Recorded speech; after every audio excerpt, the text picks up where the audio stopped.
হয়, সদৌতীয়া ছাত্ৰ সন্থাৰ দ্বাদশ দ্বিবাৰ্ষিক যি সাধাৰণ অধিৱেশন সেই সাধাৰণ অধিৱেশন এইবেলি অনুষ্ঠিত হ'ব জাগিৰোডৰ ডাবৰ ঘাটত আৰু 12-13 মাৰ্চত অনুষ্ঠিত হ'বলগীয়া এই দ্বাদশ দ্বিবাৰ্ষিক যি সাধাৰণ অধিৱেশন সেই অধিৱেশনৰ আজি প্ৰথম কাৰ্যসূচী অৰ্থাৎ লাই খুঁটা স্থাপনৰ কাৰ্যসূচী ইতিমধ্যে সম্পন্ন হৈছে। আমি এনেধৰণে দেখুৱাইছোঁ জাগিৰোডৰ যি ডাবৰ ঘাট সেই ডাবৰ ঘাটত এনেধৰণে মাংগলিক যি পূজা পাৰ্বণ বা যি ৰীতি নীতি আছে সেই ৰীতি নীতি অনুযায়ী যি অধিৱেশনৰ লাই খুঁটা ইতিমধ্যে স্থাপন কৰা হৈছে। আদৰণি সমিতিৰ বিষয়ববীয়াসকল আছে, আমি তেওঁৰ পৰা সবিশেষ জানিম। 12 আৰু 13 মাৰ্চত দুদিনীয়াকৈ সাধাৰণ অধিৱেশন, আজি লাই খুঁটা, কি আৰু কাৰ্যসূচী আপোনালোকৰ?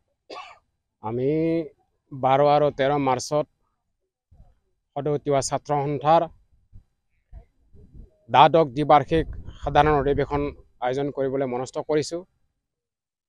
আজি আমাৰ ইতিমধ্যে লাই খুঁটা স্থাপন কৰা হৈ গ'ল আৰু ইয়াত আমাৰ অসম বিধানসভাৰ অধ্যক্ষ মাননীয় বিশ্বজিৎ দৈমৰীয়া ছাৰ আহিব আৰু লগতে ছাত্ৰ সন্থাৰ বিভিন্ন নেতা আমাৰ এই অধিৱেশনত উপস্থিত থাকিব আৰু তেখেতসকলক আমি আমাৰ অভ্যৰ্থনা সমিতিৰ তৰফৰ পৰা আমি আদৰণি জনাইছোঁ।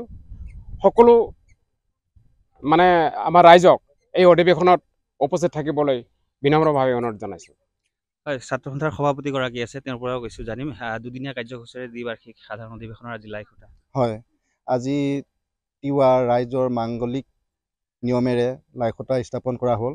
তিৱা ছাত্ৰ সন্থা দ্বাদশ সাধাৰণ অধিৱেশনখন গোভা মৌজাৰ ডাবৰঘাটৰ অঞ্চলত আমি মাৰ্চৰ 12-13 তাৰিখে আমি আয়োজন কৰিছোঁ। ইয়াতে দুদিনীয়া কাৰ্যসূচীত আমাৰ এদিনীয়া প্ৰতিনিধি সভা আয়োজন কৰা হ'ব। সেই প্ৰতিনিধি সভাত উত্তৰ পূৰ্বাঞ্চলৰ তথা তিৱা ৰাইজ যিমান আছে, তিৱা ছাত্ৰ সংগঠন যিমান আছে জিলাৰ, ইয়াতে 500 প্ৰতিনিধিয়ে অংশগ্ৰহণ কৰিব আৰু লগতে আমি নিমন্ত্ৰণী অতিথি হিচাপে থাকিব অসমৰ বিভিন্ন জাতীয় সংগঠনৰ মুৰব্বীসকল থাকিব আৰু অসমৰ বিভিন্ন জিলাত থকা বা অসমৰ সাহিত্য পৰিষদৰ আৰু কাউন্সিলৰ বিষয়ববীয়াসকলো থাকিব আৰু আমাৰ এই অঞ্চলৰ যিসকল ৰাইজে যোগদান কৰিছে তেওঁলোকে আঁকোৱালি লৈছে ছাত্ৰ সন্থাৰ অধিৱেশনখনক। গতিকে সকলোৰে সহায় সহযোগিতা কামনা কৰিছোঁ। ছাত্ৰ সন্থাৰ আগৰ পৰা যি দীৰ্ঘদিনীয়া দাবী সভা আছে সেই দাবী সভা এই সভাতে আয়োজন কৰা হ'ব আৰু এবাৰ যি তিৱা শিক্ষক নীতি ব্যৱস্থা কৰা হৈছে এইখিনি সোনকালে ব্যৱস্থা কৰাৰ কাৰণে চৰকাৰৰ লগত যোজা কৰা হৈছে, এইখিনিও ব্যৱস্থা হ'ব আৰু এই অধিৱেশনত বিভিন্ন ধৰণৰ পৰা বিভিন্ন প্ৰতিনিধি সভাৰ লগতে মুকলি সভাত যিসকল আলহী অতিথি আহিব অভ্যৰ্থনা সমিতিৰ সভাপতিগৰাকীয়ে কৈছে আৰু লগতে আমি ছাত্ৰ সংগঠনেও ইয়াক আমি আদৰিবৰ কাৰণে সকলোৱে প্ৰস্তুতি আছোঁ আৰু সুকলমে যাতে হৈ যায় তাৰ কাৰণে সকলো ৰাইজকে নিমন্ত্ৰণ জনাই আজি আমি লাই খুঁটা মাংগলিক ৰূপে আমি স্থাপন কৰিলোঁ।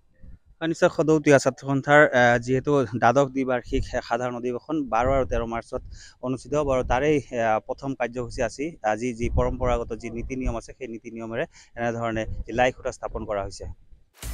আপুনি বিচৰা বাতৰি পাব কেৱল নিউজ 18 এপত। নিউজ 18 এপ ডাউনলোড কৰিবলৈ স্কেন কৰক এই QR কোড। গুগল প্লে ষ্টৰতো পাব এই নিউজ 18 এপ।